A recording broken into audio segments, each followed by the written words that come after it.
Hello everyone and welcome to a special Yamada Naoko themed episode brought to you by our friends at 11 Arts. You know what's not great? Realizing you said the wrong thing to the wrong person at a competition in middle school, only to find yourself in the same high school as them the very next year. And what's worse, you both sign up for the same wind ensemble group. Man, I hate when that happens. But you know what is great? Watching anime films you love in theaters near you. 11 Arts helps make that a reality, bringing over titles from Japan like A Silent Voice, Makuya, Penguin Highway, and Listen to Bluebird and making sure you can enjoy them on the big screen. Well, as long as you're in the US or Canada. Go to 11arts.net to find out more about their upcoming releases, like Listen to Bluebird, Yamada Naoko's latest entry in a long line of acclaimed and beloved anime. Make sure to stick around until the end of the podcast to hear about a special surprise in store for our listeners. And now, the episode.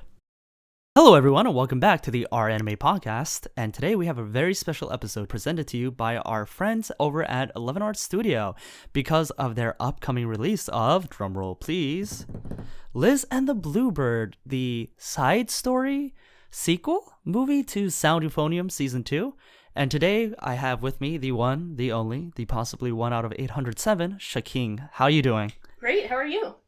I'm doing awesome, and you know, it's not every day I get to talk about Yamada. Well, actually, no, I somehow managed to fit her into most of my conversations. This is true.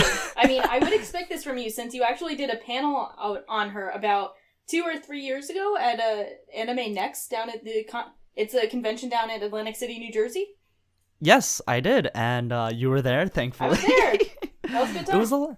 It was a lot of fun, and it's crazy to see just how much Yamada Naoko, who is the director of Listen to Bluebird, to see how much she's grown even within that short time period. Before then, TBK Euphonium, Sound Euphonium had been the last work she had done on Season 1, and since then, she's worked on Season 2, a couple episodes here and there of the anime series that Kyoto Animation, KyoAni, have put out, and then she's done A Silent Voice and Listen to Bluebird. Silent Voice, which was also distributed by our friends over at 11 Arts for North American release, which we really liked. We really enjoyed. Sha, I believe you and I both went to see it at the Village Eats Cinema in New York, where he had that dumb black bar in front of us. Yeah, it was really bad because we'd already seen it before. Then we went to go see that, and we were loving it. But we're like, oh my gosh, we got the seats with the bar right where the subtitles would be. So thank God we already knew what they were gonna say, but we really had to crouch down in our seats in order to see the lines. So right, it was an interesting experience.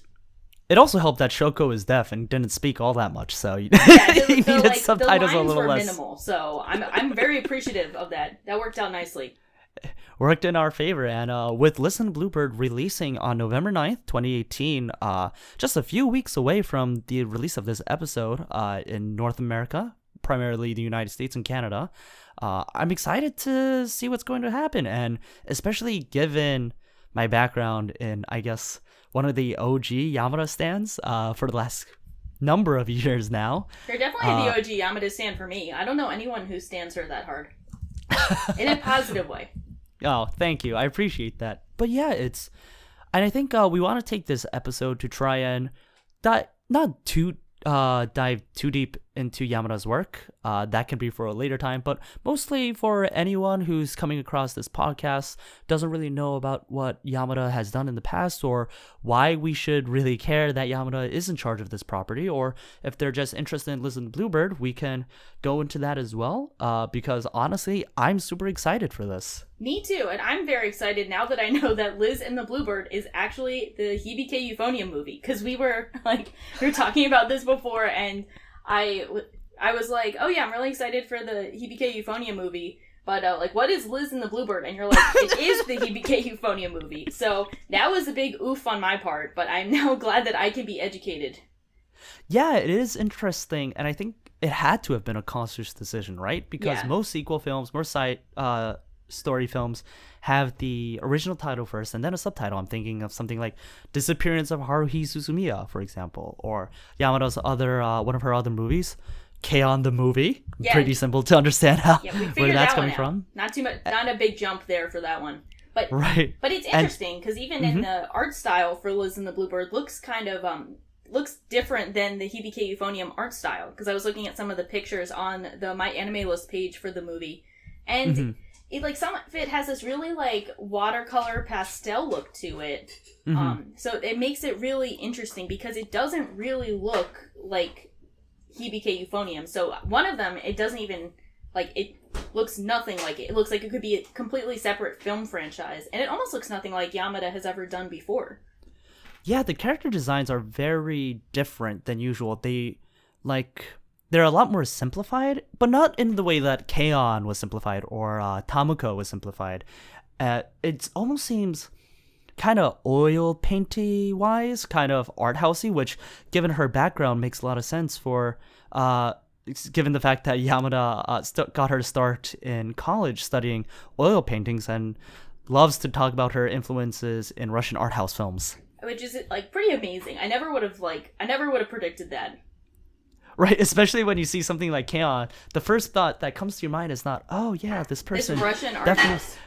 Definitely an auteur. Because someone like Yuasa, who has done works like Tatami Galaxy, Ping Pong the Animation, like, you look at their works and you're like, man, this guy is like, he's out there. This is not what anime looks like. You see his stuff. Sometimes if you see his stuff dubbed, you might be like, wow, I wouldn't even know this is an anime unless someone told me, Mm-hmm. And that's kind of like more of this art style that I get from this Liz and the Bluebird. Like, looking at some of these promotional pictures, it's like, I wouldn't know it's an anime unless you told me. Mm-hmm. Yeah, even the title itself, Liz and the Bluebird, and then a couple of the roadshow posters that were displayed in Japan even have it in German. I'm not going to try to pronounce it. My German is terrible. But just take it on good authority that it even has a German title for Liz and the Bluebird. And for those of you who are wondering about a little bit about the film, the synopsis is essentially the two senpai from Sound Euphonium Season 2 that were featured, Mizore, who played the oboe, and Nozomi, who played the flute, are preparing for their final competition together in their high school's concert band, and they're going to be performing a piece called Liz and the Bluebird. Wow. Who would have thunk it? Oh, this makes sense. It does, and through that piece, the film delves into their relationship, their past, and what they're trying to get out of each other moving forward. And I'm actually really excited about that premise, and it sounds like one of those things where it's like, well, why should I care? Like, that sounds like a pretty tough task to make me invested into something like that. And granted, if I had never seen K-On! Or Tamako, I think I would have believed that, because I'm going to be honest, when I first watched K-On!, I kind of went in thinking I would hate it. And Sha, I know I had the same reservations when I made you watch it. Yeah, because we were kind of like worried, because I think it's got, if you describe the premise or you just look at the art style without knowing anything about it, you kind of think like, so this is just a show about cute girls sitting around drinking tea? Like, where's the appeal in that? Where's the hook? How am I going to sell this show for someone? And then you actually watch the show and you're like, this is just a magical experience. I started the series and, like, it's apparent from the first episode that they put a lot of effort into the directing and art presentation of every character and how they met each other, how they got to know each other, how they formed the club. And it has a very lighthearted tone. I'd consider it a comedy, but and it's hysterical. But it's interesting just how much care was put into it, and I think that's been a Yamada staple of, like, she puts a lot of effort into everything she does, and she doesn't underplay how important it is to have simple interactions in very grounded character stories. Yeah, I think you really hit the nail on the head. She's so good at having realistic relations between friends, between people who are coming of age together, especially in high school. I think that's her calling card, and that's been present, as you said, in K-On!, but I think it was especially present in Mark and Tamako Love Story, especially in Tamako Love Story, where there's a lot of conversations about what's going to happen in the future, how they're going to do when they go to college, what happens when they all go to different places, what kind of futures they envision for themselves. And it's not something that, like, you would expect a very, like, cutesy, cute girl doing things kind of show to handle, but she handled it perfectly. And then she moved on to Sound Euphonium, which, again, I mean, just because of its visual amazingness, I struggled to find words because it was just so good. It's very polished. Like, Hibike Euphonium, I guess the best way to phrase it is, like, very detailed and intricate, but also very polished. Mm-hmm. It just, everything looked, I mean, it has the budget smile. The budget smile. The gorgeous budget smile. And throughout that, it dramatizes some interactions, but also makes them kind of grounded. There's a couple of like fantastical moments, like when they go up to the mountain and Reina's dressed like flutters all around, and it just like seems like out of a movie, right? But it also kind of grounds her as like a more complex character than one would think from the first 7-ish episodes of watching Sound Euphonium. And I say movie-like, Hollywood-like impression, but really I believe Yamada's best works have come with her films, whether it's K-On! The Movie, Tamako Love Story, and A Silent Voice. Yeah, I would agree. Especially, I think my favorite work of her is A Silent Voice, and Tamako Love Story remains like one of my favorite anime love stories ever told. And I think they both really benefit from that cinematic feel to them. Which feels kind of weird to say, because I think with cinematic, I think of a lot of, like, over-the-topness. Right. But with Yamada, she brings an over-the-top emotional connection to simple relationships. Like, you mentioned the one time, you mentioned that one time that Kumiko sees Reina, and we see the patented budget smile, you know? Uh-huh. And, of course, it's like, I don't see many people who smile and, like, you know, you see fireworks go off or you see this, like, amazing detail, but it gives the emotional impression that Kumiko feels when she's looking at Reina. Like, this feels like a big deal. She's seeing something really beautiful and special, and it leaves an impact on her and the viewer. Right. And that's just, like, a very Yamada special to me of someone who knows how to portray emotional importance among her characters. Yeah, and that's definitely not lost, especially within... She does such a good job of handling female characters. Well, she does this really revolutionary thing where she sees female characters like people, which I know it's like revolutionary in the idea in the anime sphere, especially for the general anime population. But she treats them like people. She treats them like the people that she envisions them to be. She's very much describing herself as a method director. She likes to get into the minds of their characters and how they would be in real life. There's a really good moment in Violet Evergarden where she always imagines how characters will be outside of the bounds of the story as well. And so like there's like getting dirt under people's fingernails and like trying to hint at something more to their existence than that's ever explained. But in doing so, because of course with anime directing, it's not like you can get an extra off the street and then they're like suddenly in the background and then you can't really read that much into it. But every character, even the background characters, are the ones who have put thought into. Like someone has to create them. Someone has to create the character design sheets for them. Yeah, that's one of the beauty of anime films is that everything is intentional. Like every shot, every drawing is intentional. Like, you know, if they add detail to a background character, like you said, that there was a purpose behind that. I think it's really impressive with Yamada is like, I think she utilizes like a lot of interesting like character, camera angles for say, like one of the patented, along with the budget smile, we have the patented knee shot.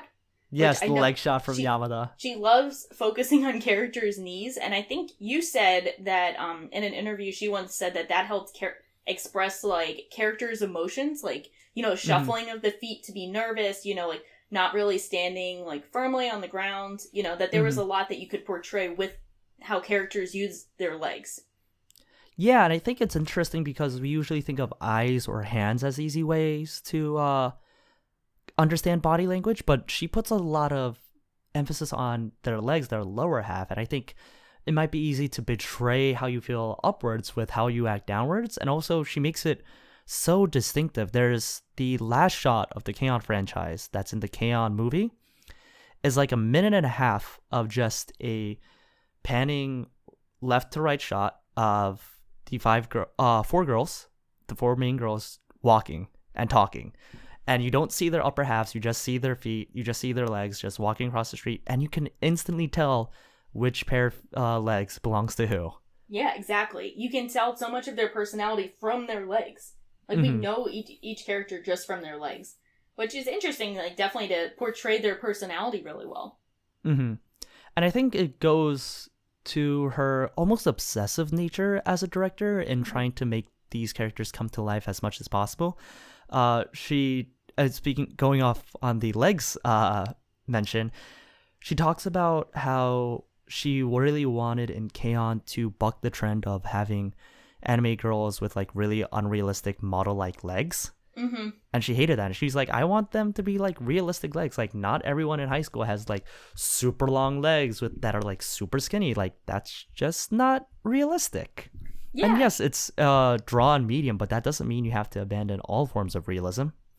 Yeah, it's also interesting. I was looking at the uniforms that she drew for K-On!, Hibike Euphonium, and then like Koi no Katachi, and they all look like very realistic uniforms. Like, there's no sexy skirts going on. There's no, like, nothing is too tight. It really is, like, it reminds me of, like, because I went to Catholic high school. Like, yeah, this looks like what we had to wear. There's nothing sexy about this, but she manages to make her characters look stylish and attractive in a realistic, grounded way. You know, there's no, we're not going to worry about panty shots in this, you know. It very much feels like you're actual high school looking characters and uniforms. So the attention comes down to the details of what they're wearing. Speaking of panty shots, one of my favorite stories of Yamada is so Yamada, first of all, is like super young. She's only 33 years old. She turns 34 next month. So it's crazy she has such a prolific career behind her already.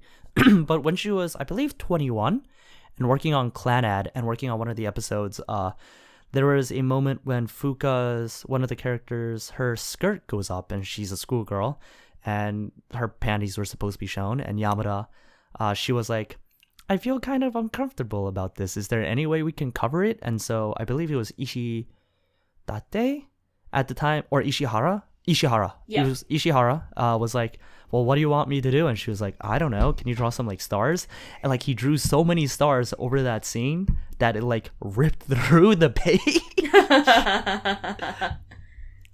But yeah, so like amazing. You'll never see any fan service. And in fact, the K-On! Manga had quite a bit of Yuri fan service, but the K-On! Anime had none of that. Yeah, I don't remember any of that. I think it's we even have the classic Rice bowl. The rice bowl. That's perfect. Yeah, in the manga, that's an actual upskirt shot, but in the anime, we actually just get a rice bowl. We just get a literal rice bowl, and then like the message is still portrayed, which is perfect. Like we know what that's supposed to be, but that's just so perfect. I really appreciate that. It's just it's so hysterical too. I love it. I think go ahead.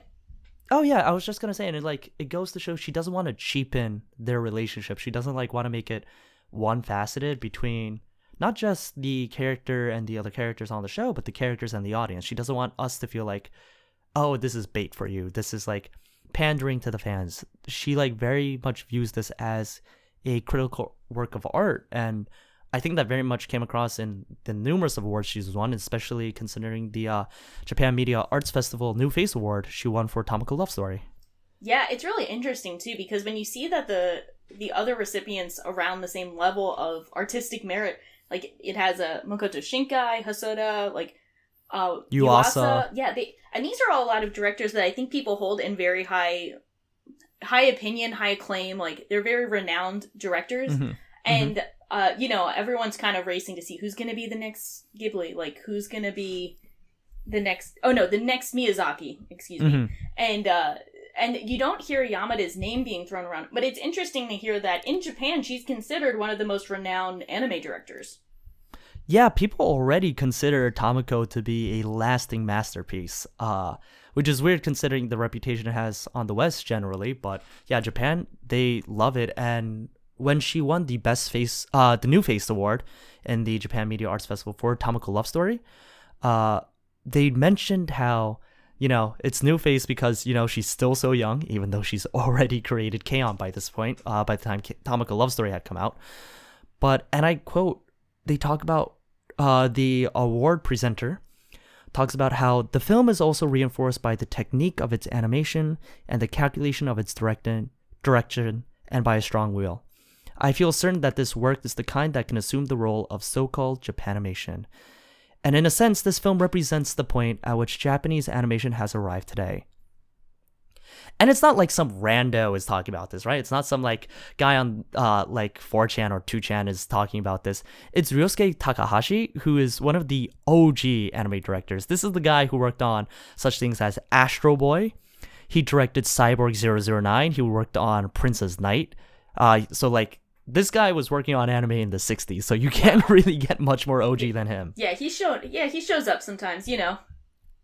Yeah, and like if this guy is saying like she is the face of new animation, of new anime, like that's some high praise. I think that's high praise, and that's really all that needs to be said about how Japan views her works. I mean, A Silent Voice was also very well received, won a number of awards as well, was nominated for even more. And you bring up Shinkai, but Shinkai and Yamada have gone out drinking multiple times together, which is great.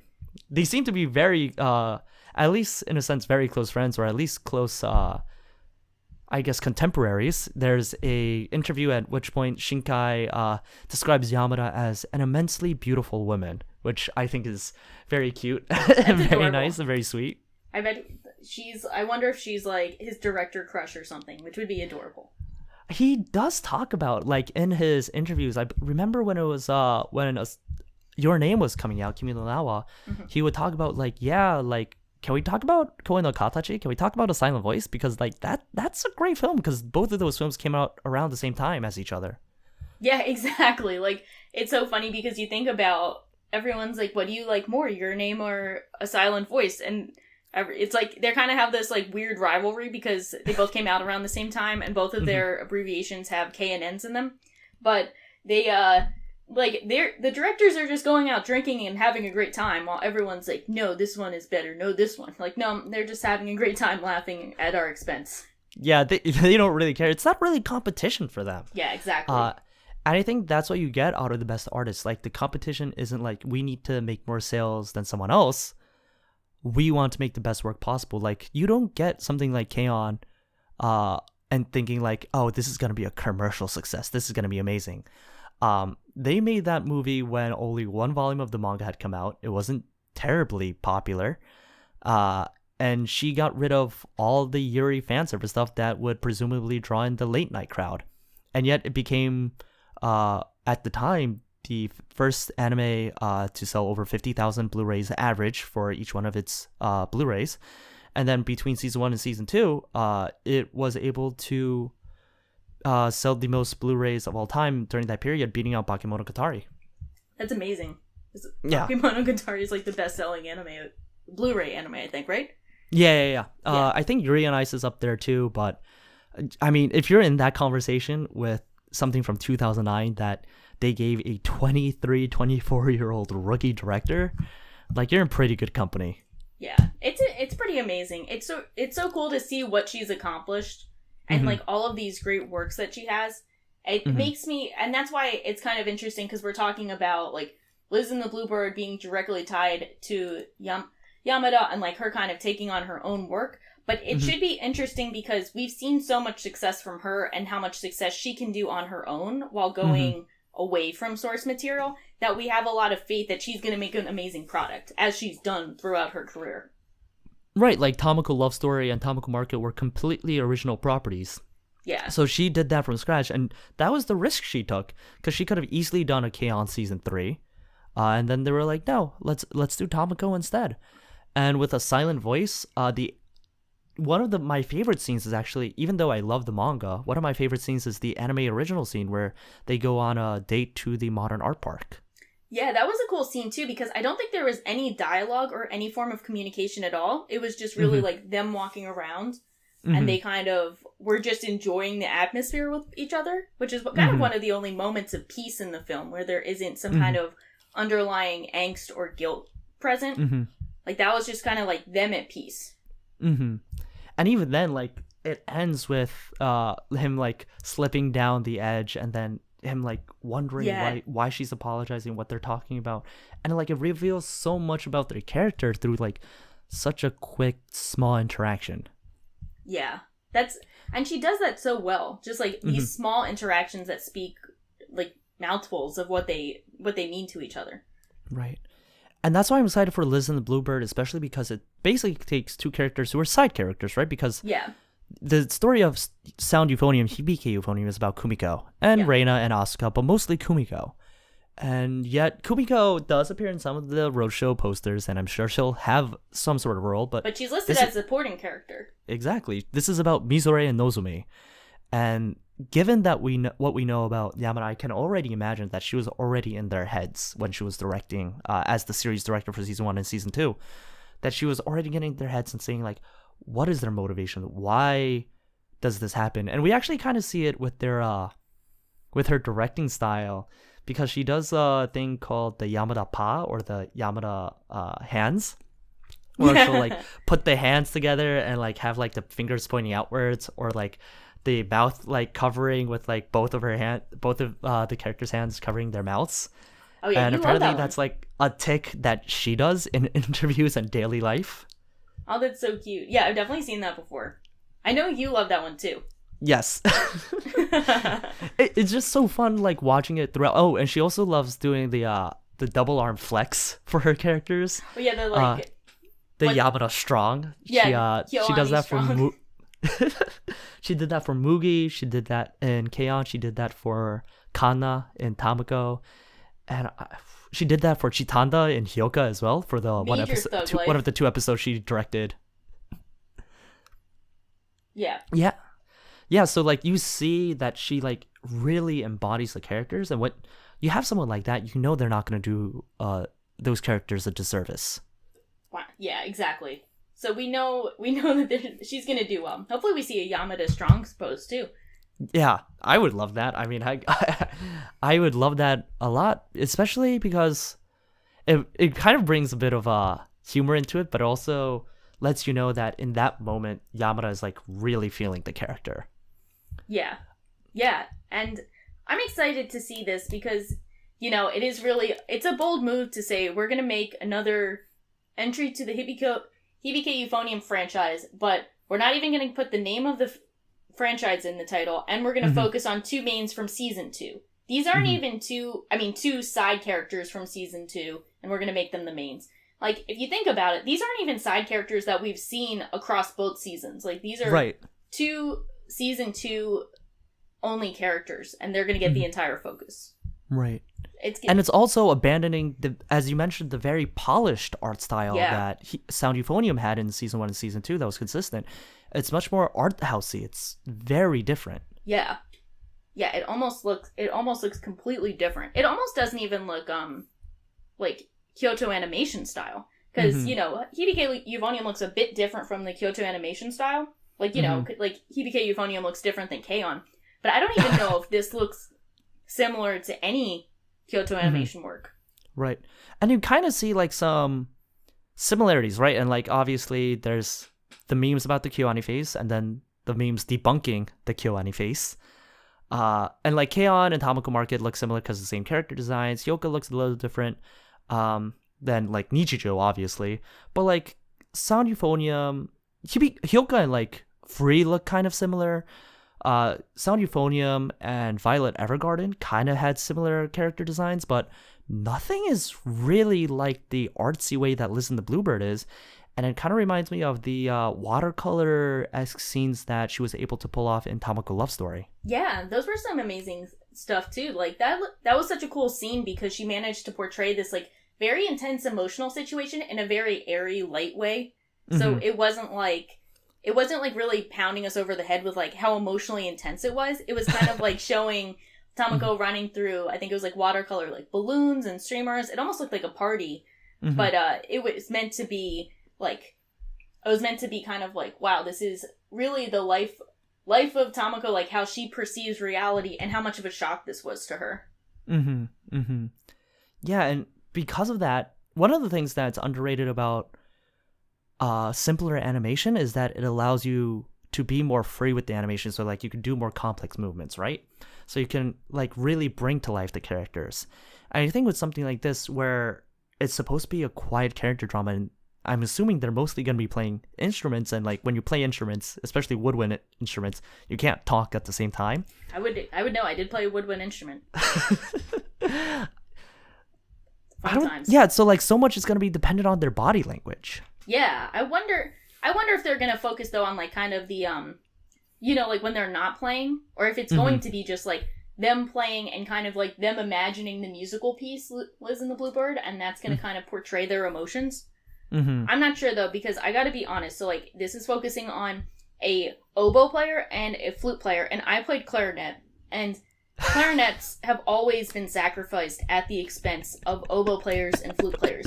So I will try to withhold my inherent saltiness over constantly being snubbed for these instruments, but I'm just putting it out there, like, maybe it should be called like Liz and the Blue Snake. Liz and the Blue Snake. I love it. Well, hopefully Yamada can redeem them in your eyes. For me, I always played trumpet, so euphoniums were always like, oh, you guys are like the people in between the trumpets and the tuba. Like, you kind of like don't fit anywhere, but like, I ended up loving sound euphoniums, so. Well, trumpets are just like loud, like they're just loud and dominate everything. Yes, that's me. I'm not salty. Not salty at all. Not salty at all. I will be more salty at the flutes and oboe players. Okay, I appreciate that. Well, hopefully Liz and the Bluebird is able to sweeten your feelings for flutes and oboists. Fingers crossed. Fingers crossed. And like, it's Yamada doing a coming of age, an adolescent story, which she's so proficient at, which I feel like she only does. Like K-On! I guess K-On! Isn't so much coming of age. Kind of handles it in season 2. Yeah, season 2 is definitely coming of age. As a whole, the series is about coming of age. Yeah. Right. Tamako Market, maybe not so much. Tamako Love Story, yes. Sound Euphonium, definitely. Tamako Love Story definitely is, because especially with it was like Mochizo, with his conversation with Tamako's dad about like his future and what to do, and it was like there was a really wholesome message that I loved that was essentially like, you got to go on your own path, but don't forget like where home is. Right. You love that conversation. I love that conversation. That's like high key my favorite part of the movie. And I have a lot of favorite parts in that movie, so that's high praise. But it was such a cool scene. I love it. I hope everyone watches Tamako Love Story. Yes, you all should. And after Tamako Market. Do not watch Tamako Love Story before Tamako Market. Please. Yes, please do not do that. And every February, the R Anime subreddit does a Tamako Market, Tamako Love Story rewatch, hosted by which you can all join. Hosted by you. That's a big detail. Yes. Hosted by me. Shh, that wasn't supposed to be self-promotion. No, it's not self-promotion if I do it. Oh, that's true. Well, I guess it's not self-promotion if we promote Listen to Bluebird either. And there is something that we do want to promote that's very special for all of you listening at home on your way to work or even at work. No judgment there. But thanks to our friends over at 11 Arts Studio, we have a very special giveaway for you guys. Woo! Yay! So this is our first ever giveaway, and I'm really excited for this. So there's 3 parts to this. The first part is the prizes, because we got to start with there. And we have 2 sets of the postcards that all moviegoers will receive when going to the theaters hosting the films in North America and Canada. And so as long as you're within the first however many moviegoers that they have tickets allotted for. So we have those to give to people, as well as a theatrical poster for Liz and the Bluebird. Yay. More yay. Yes. It looks very gorgeous. I'm very excited Fate wants for one. anyone. I definitely want one. So I'm very jealous of whoever's going to be getting this one. Whoever you are, you're very lucky. It looks very good. The second part is that we're going to be tweeting this episode out, which you might have actually come across on Tokyo Podfathers on Twitter, which will have the link to this podcast, and it'll also talk about the giveaway. So it'll be pinned. It'll be very easy to find. So all you have to do is retweet that, and you have to follow us and the 11 Arts anime Twitter profile. So all of that will be within that tweet and also in the description below, so it's easy to find. And finally, we do have to tell you that unfortunately the promotion is only available to our listeners in North America, specifically US and Canada. So for the rest of the world, we're really sorry, but hopefully you're still able to watch Listen to Bluebird however you can. Hopefully there's an anime distribution studio in your home country that lets you see it. Fingers crossed. Fingers crossed. Yeah, I mean, it looks like a really awesome movie. I'm seeing it November what is it, 13th, the Tuesday? Yes. At the Village East Cinema, once again. I'm very excited for that. Shaw, I think you're watching it on the 10th? Yep, same. Or trying to? Yes, I'm trying to. So trying to see it on the 10th at the same studio. I mean, theater. I'm not seeing I'm not seeing it at a studio. That would be awesome. But no, if you could see it at Kyoto Animation, that'd be pretty cool. Can you imagine first opening night we get to see it? That would be next level. Man, I would cry the entire time. Like, I don't mean just watching the movie. Anyway. I would, yeah, exactly. But I would cry as I'm packing, as I'm going through security, on the plane. That's really suspicious. They would not let you on the plane if you're just crying getting on the plane to go see a Yamada movie. Yeah, I'm just so excited to watch Liz and the Bluebird. So yeah, so thank you again for everyone to listening in, and we're going to be doing another podcast once we both watch this movie to talk about reactions to it. So actually, we will be announcing the winners of the giveaway by then. So please try to retweet the tweet that's going to be out by November 11th at 11:59 midnight Eastern time. We'll be checking the Twitter around then, and we'll be collecting the winners, and then we'll be releasing it probably that same week. So be on the lookout for that. Yeah. And as always, thank you so much for listening in. Thank you, Shaw, for being part of this podcast. Thank you for hosting. Of course, and thank you to our friends at 11 Arts for helping set this all up. Be sure to subscribe to us on YouTube or any of our other podcast platforms. I believe we're also on Spotify. iTunes. iTunes as well. Don't forget about iTunes. Yeah. Gotta get that Apple share. Feel free to join our Discord server. It's awesome. It's a great community of really awesome, just weebs in general. And the links to all those will be down below. And until next time, stay tuned. Oh, and if you want to be part of this discussion, don't forget to leave a comment below about your favorite Yamada moments, your favorite Yamada anime, and what you're expecting out of Listen to Bluebird. Yeah. Until next time, stay tuned.